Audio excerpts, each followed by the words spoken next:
నిన్న ఓటేసిన తర్వాత సీఎం రేవంత్ రెడ్డి గారు, మాజీ ముఖ్యమంత్రి కేసీఆర్ గారు ఇద్దరు మీడియాతో మాట్లాడారు మళ్ళీ అక్కడ. ఇక్కడ ఏమంటారంటే తెలంగాణను యూపీలా మార్చే కుట్ర. సౌత్‌లో బీజేపీకి 20 సీట్లు సైతం రావు. తెలంగాణలో శాంతి భద్రతను దెబ్బతీసి పెట్టుబడులను గుజరాత్‌కు తరలించుకుపోవాలని ప్రధాని మోదీ కుట్ర చేస్తున్నారని CM Revanth Reddy hot comment చేశారు. రాష్ట్రాన్ని యూపీగా మార్చేందుకు ప్రయత్నిస్తున్నారని ఆరోపించారు. కొడంగల్‌లో సోమవారం మీడియాతో మాట్లాడిన ఆయన కేంద్రంలో రాబోయేది ఇండియా కూటమి ప్రభుత్వమేనని, ఎన్డీఏ పత్తా లేకుండా పోతుందని వ్యాఖ్యానించారు. ఇక ఎన్ని రోజులు ఈ భ్రమల్లో ఉంటారో అర్థం కాలే. ఈ భ్రమలు కనీసం ఓటింగ్ జరుగుతుంటే, పోలింగ్ జరుగుతుంటేనన్నా కొంత ఆ భ్రమల మీద వాళ్ళే ఆలోచించుకోవాలి. రాబోయేది ఇండియా కూటమి సర్కారే. కేఏ పాల్ మాదిరి మాట్లాడుతున్న కేసీఆర్, ఆయనపై నాకు సానుభూతి ఉంది. తెలంగాణను యూపీ చేసే కుట్ర చేస్తుందంట మోడీ. మరి మీరేం చేస్తుండ్రు? సీఎం ఏం చేస్తున్నారు? అది కూడా ఇంపార్టెంటే కదా. యూపీ ఎందుకు చేస్తారు? యూపీ 7 తెలంగాణలో ఒక యూపీ అవుతుంది.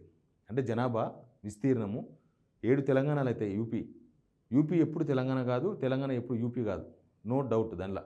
ఎందుకంటే మనది చాలా భిన్నమైన రాష్ట్రం. మనదంతా భిన్నమైన వాతావరణం ఉంటుంది. మన దగ్గర కొట్లాడుకుంటాం, ప్రేమలు పంచుకుంటాం.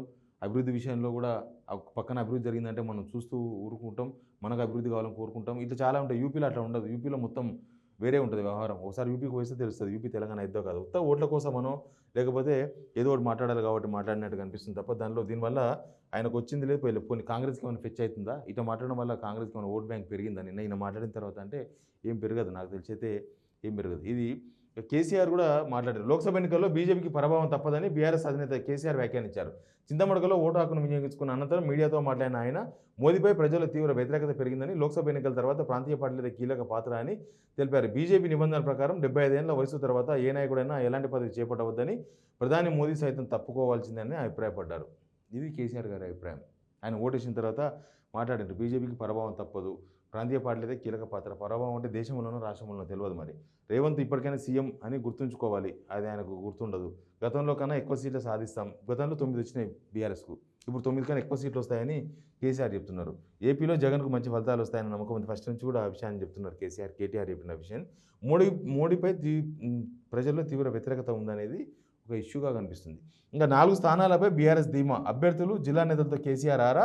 అప్డేట్లు ఇచ్చిన కేటీఆర్, హరీష్ రావు. వీళ్ళకి 4 స్థానాలంటే ఎక్కడెక్కడ ఉండొచ్చు అనేది కూడా ఒక అంచనా వేసి 4 స్థానాలు ఎక్కడెక్కడ ఉండొచ్చు. ఫస్ట్ బీఆర్ఎస్ వాళ్ళు ఒకవేళ 4 గెలుస్తారని పేపర్లో అంచనా ఒకటి రాసింది కాబట్టి ఫస్ట్ మెదక్ ఉంటుంది. తర్వాత జహీరాబాద్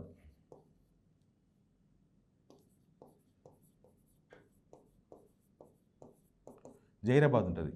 నెక్స్ట్ వీళ్ళు లెక్కేస్తున్నది ఆదిలాబాద్ లెక్కేస్తున్నారు. ఆదిలాబాద్లో ఎందుకో నేను చెప్తా. ఆదిలాబాద్ వీళ్ళు లెక్కింది, అసలు ఆదిలాబాద్లో వీళ్ళకున్న అంచనా ఏంది, ఆదిలాబాద్లో ఏం జరిగి ఉండొచ్చు అనేది ఒక చర్చ ఉంది. అందుకే ఆదిలాబాద్ అని చెప్తున్నా. నెక్స్ట్ వరంగల్. ఈ 4 ప్లేసుల్లో బీఆర్ఎస్ గెలవచ్చు అని ఒక అంచనా ఒకటి నడుస్తుంది. ఎందుకంటే మెదకులో ఫస్ట్ నుంచి ఎలక్షన్ బీఆర్ఎస్ వర్సెస్ బీజేపీ.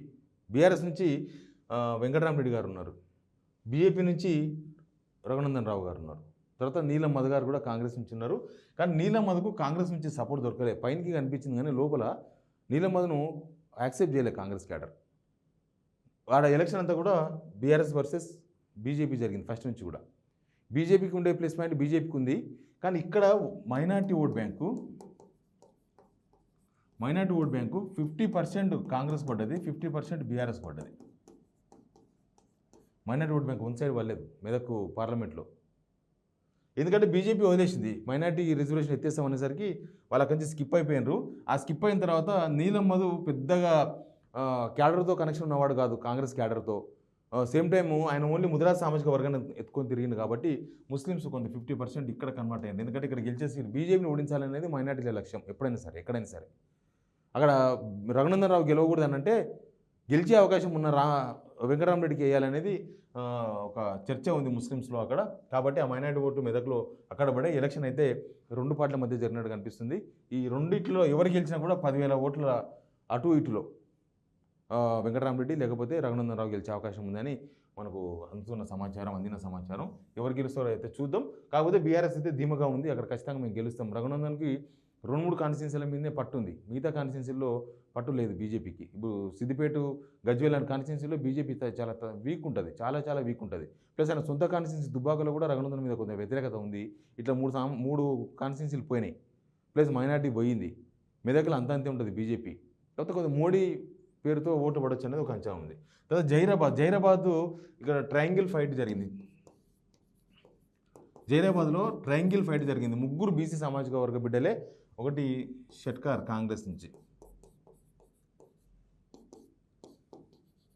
తర్వాత బీజేపీ ఇక్కడ బీబీ పాటిల్, తర్వాత అనిల్ యాదవ్.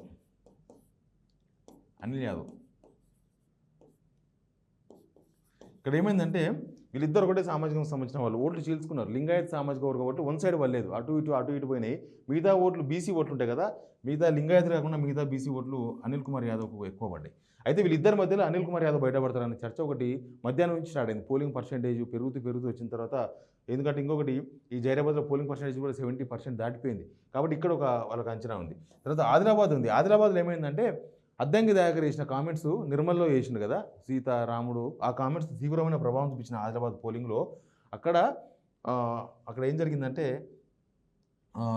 ముగ్గురు, ఒకరు ఆత్రం సక్కు బీఆర్ఎస్ నుంచి ఉన్నారు, ఆత్రం సక్కు బీఆర్ఎస్, తర్వాత కాంగ్రెస్ నుంచి ఆత్రం సుగుణ, వీళ్ళిద్దరు పాలులు, అందుకే ఆత్రం అంటున్నాం. తర్వాత బీజేపీ నుంచి నగేష్, వీళ్ళు ముగ్గురు ఉన్నారు. అయితే ముగ్గురు కూడా గిరిజనులే, కాకపోతే డిఫరెన్స్ ఏంటంటే వీళ్ళిద్దరు పాలెలు, ఈయన సపరేట్ ఉన్నారు. వీళ్ళిద్దరిలో ఆత్రం అనే ఒక ఇంటి పేరున్నోళ్ళు, ఆత్రం అనే ఇంటి పేరున్నోళ్ళు సుగుణ కన్నా ఆత్రం సక్కుకు ఎక్కువ అవకాశం ఇచ్చారు. ఇక్కడ కాంగ్రెస్ మైనస్ ఏంటంటే ఆత్రం సుగుణ కూడా మైనసే. ఏంటంటే ఇక్కడ అసలు ఓటు అడిగేవాళ్ళు లేడు. ఆదిలాబాదు పార్లమెంటులో కాంగ్రెస్కు ఓటు వేయని చెప్పినోడు లేడు, ఓటేయమని అడిగినోడు లేడు. ఆదిలాబాద్కు అందుకే అనుకుంటా ఆదిలాబాద్కు దాదాపు 6-7 సార్లు పోయిండు ఎవరు రేవంత్ రెడ్డి గారు. ఇట్లా ఆత్రం సక్కు బెటర్ అనే దానిలో అక్కడ పోలింగ్ జరిగింది ఆత్రం సుగుణతో పోలిస్తే. ప్లస్ బీజేపీ నగేష్ ఏంటంటే నగేష్ మీద తీవ్రమైన వ్యతిరేకత ఉంది. నగేష్ మీద తీవ్రమైన వ్యతిరేకత ఏంటంటే ఆయన అంతకుముందు ఎంపీగా పనిచేసిండు, తర్వాత ఓడిపోయిండు, లాస్ట్ మినిట్లో బీజేపీకి వచ్చిండు. ఈయన మీద తీవ్రమైన వ్యతిరేకత ఉంది. వీళ్ళందరిలో పోలిస్తే ఆత్రం సక్కు బెటర్ అనే జరిగింది. వీళ్ళిద్దరి మధ్య ఓట్ షేరింగ్ జరిగితే, కాంగ్రెస్ బీజేపీ మధ్య ఓట్ షేరింగ్ జరిగితే బీఆర్ఎస్ బయట పడొచ్చన్న చర్చ చాలాసేపు జరిగింది. పొద్దు నుంచి సాయంత్రం వరకు అక్కడ ఉన్న పోలింగ్ సార్లు పరిశీలించిన వాళ్ళు బీఆర్ఎస్ బయటపడుతుందేమో అన్న ఒక అనుమానాన్ని వ్యక్తం చేసిండ్రు. అంటే అనుమానం కాదు, ఒక అనాలిసిస్ చేసిండ్రు అక్కడ. తర్వాత వరంగల్ చాలా interesting issue. Warangal Kadiyam Srihari, Kadiyam Kavya Congress candidate ఉన్నారు. తర్వాత సుధీర్ కుమార్ బీఆర్ఎస్ నుంచి ఉన్నారు. సేమ్ ఈయన ఆరూరు రమేష్ బీజేపీ నుంచి ఉన్నారు. అయితే ఆరూరు రమేష్ బీజేపీకి పోవడం అది మైనస్ అయింది. ఆరూరు రమేష్ కాకుండా బీజేపీ వేరే వాళ్ళకి ఇస్తే అవకాశం ఉండేదేమో. ఆరూరు రమేష్కి ఇవ్వడంతోన ఆరూరు రమేష్ మీద తీవ్రమైన కబ్జాల ఆరోపణలు ఉన్నాయి. అసలు బీఆర్ఎస్ ఆరూరు రమేష్కు టికెట్ ఇవ్వని కారణం ఏం తెలుసా? ఆ కబ్జాల ఆరోపణలే. పోటీకి వస్తే అనవసరంగా అందరు గుర్తు చేసుకుంటారు కదా, సార్ ఎట్లాంటి మంచి పనులు చేసినారు. అట్లా ఆరూరు రమేష్ మీద చెరువులు కబ్జా చేశారని, చెరువు శిఖం భూములు కబ్జా చేశారని, కాలనీల నాలాలు కబ్జా చేశారని రకరకాల ఆరోపణలు ఆరూరు రమేష్ మీద చాలా తీవ్రమైన అవినీతి ఆరోపణలు వచ్చినాయి. కాబట్టే బీఆర్ఎస్ తప్పించుకుంది టికెట్ ఇవ్వకుండా, దాన్ని బీజేపీ తగలబెట్టినది. అక్కడ బీజేపీ లాస్ అయిపోయింది. ఇక్కడ ఏమైందంటే కడియం కావ్యను ఓడగొట్టాలని బీఆర్ఎస్ క్యాడరు పగబట్టింది. ప్లస్ బీజేపీ నుంచి ఈ ఆరూరు రమేష్ వచ్చిన తర్వాత నచ్చని వాళ్ళందరూ కూడా అక్కడ కడియం వాళ్ళనే టార్గెట్ చేసింది. వాళ్ళని ఓడించాలని వాళ్ళు కూడా సుధీర్ కుమార్ వైపు వచ్చినట్టుగా ఒక విశ్లేషణ ఒకటి నడుస్తుంది, ఒక అంచనా ఒకటి నడుస్తుంది. కాబట్టి వరంగల్ మీద కూడా వీళ్ళకి ఒక అంచనా, బీఆర్ఎస్కి ఒక అంచనా ఉన్నట్టుగా అనిపిస్తుంది. ఇట్లా ఈ 4 కాన్స్టిట్యున్సీలు ఇంకా ఏమైనా ట్రయాంగిల్ ఫైట్లో ఏమైనా బయట పడతామేమో. ట్రయాంగిల్ ఫైట్లో ఎందుకంటే నేను చెప్పినదే, కాంగ్రెస్కు అంతకుముందు పడ్డ ఓటు బ్యాంక్ అంతా కూడా క్రాస్ అయ్యింది. కాంగ్రెస్కు అంతకుముందు పడ్డ ఓటు బ్యాంక్ ఎందుకు క్రాస్ అయ్యింది? అంతకుముందు ఓట్లు వేసింది ఎవరు? కాంగ్రెస్ ఓటు బ్యాంకు 18%, 19% ఉంటుంది. కానీ బీఆర్ఎస్ ఓడించాలని అప్పుడు ప్రభుత్వం మీద వ్యతిరేకత ఉన్న వాళ్ళందరూ కూడా నెక్స్ట్ ఆప్షన్ కాంగ్రెస్ తీసుకున్నారు. కానీ ఇప్పుడు కాంగ్రెస్ ఈ 5 నెలల ప్రభుత్వము లేకపోతే సెంట్రల్లో వస్తుందా, రాహుల్ గాంధీ గెలుస్తారా, ఇట్లాంటి అంచనాలు చాలా చర్చలు ఉన్నాయి. నెక్స్ట్ ఆప్షన్ వాళ్ళకి కొద్దిగా బీఆర్ఎస్ కేసీఆర్ బస్ యాత్ర కూడా చాలా ప్లస్ పాయింట్ అయింది. కేసీఆర్ బస్ టూర్ కనుక పోకపోతే బీఆర్ఎస్ చాలా ఇబ్బంది పడేది. ఆయన బస్ టూర్ పోయిన తర్వాతనే క్యాడర్లో జోష్ వచ్చింది. వచ్చా బీఆర్ఎస్ పని కాలేదు, అయిపోలేదు. చాలామంది జనం యాక్సెప్టెన్స్ వచ్చేసరికి ఆ బస్ యాత్రకి కొంత క్యాడర్ అంతా కూడా మళ్ళీ లేచి కూర్చున్నారు. బీఆర్ఎస్ కూడా పోటీలో ఉంది, బీఆర్ఎస్ కూడా గట్టిగానే ఫైట్ చేస్తుంది, బీఆర్ఎస్ కూడా ఓట్లు పడతాయి, బీఆర్ఎస్ గెలుస్తుంది. ఇట్లాంటి చర్చలు చాలా జరిగినాయి. యాక్చువల్గా ఇది జాతీయ స్థాయిలో జరిగిన ఎన్నికలు కాబట్టి మొత్తం జాతీయ స్థాయిలో ఆలోచన చేసి వేస్తారు ఓట్లు అనుకున్నాం. కానీ చాలామందితో మాట్లాడినప్పుడు మళ్ళీ బీఆర్ఎస్ వైపు కూడా చాలామంది ఓటర్లు మళ్ళినట్టు మనకు అనిపించింది. ప్లస్ క్రాస్ ఓటింగ్ మొత్తం ఇటు అటు అటు ఇటు క్రాస్ ఓటింగ్ జరిగింది. ఈ క్రాస్ ఓటింగ్ మొత్తంలో కాంగ్రెసే నష్టపోతుందేమో అనిపించింది. కాంగ్రెస్ గెలిచే సీట్లు కొన్ని ఉన్నాయి, 5-6 సీట్లు పక్కా కాంగ్రెస్ గెలిచే సీట్లు ఉన్నాయి. కానీ మిగతా ట్రయాంగిల్ ఫైట్ జరిగిన దగ్గర మాత్రం అక్కడ డిఫరెన్స్ మనకు అనిపిస్తుంది. అందుకే బీఆర్ఎస్ ఈ 4 సీట్ల మీద కాన్సన్ట్రేట్ చేసినట్టుగా 4 సీట్ల మీద గెలిచే అవకాశం ఉన్నట్టుగా వాళ్ళు అంచనా వేస్తున్నారు.